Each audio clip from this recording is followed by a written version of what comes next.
यहाँ चाहिँ कोकबाजी भइरहेछ है अहिले चाहिँ हामी अहिले मेथलाङमा छौँ मेथलाङको यो डाँडामा हामी सन्न लगाइरहेको यो बाटोमा चाहिँ जसले कटाउँछ त्यसले चाहिँ जसले कटाउँछ त्यसले चाहिँ पैसा नतिर्ने नकटाउनेले चाहिँ कोकको पैसा तिर्ने भन्ने कुरा भएको छ सालो भेनाको है अब भेनाले ट्राई गर्दै हुनुहुन्छ त्यसपछि हेरौँ है त ओके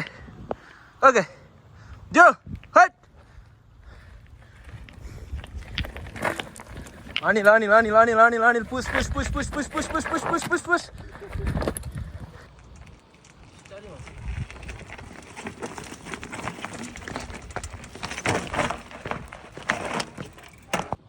अब चाहिँ भेनाको टर्नै ल राम्रोसँग ल ल ल घोडा चाहिँ नफोर्नु है ल दियो दियो दियो दियो दियो दियो दियो दियो दियो राजाले दियो दियो दियो ओइ घोडा ठुल्क्यो क्या हो काट्यो खाइराख नि त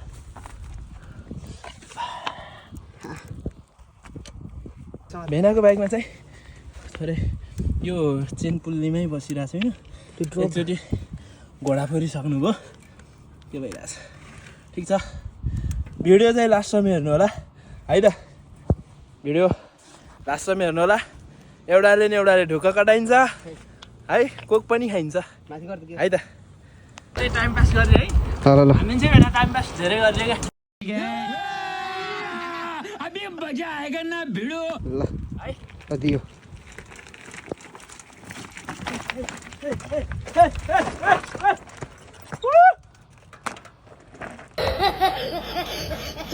म चाहिँ यत्रो ट्राई गर्दा पनि सकिनँ अब चाहिँ भेटेको पालै ल हेर खाएँ क्या आज मैले मैले खाएँ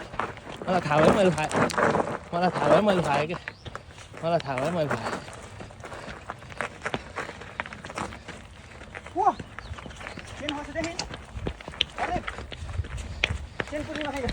मैले कोक खाएँ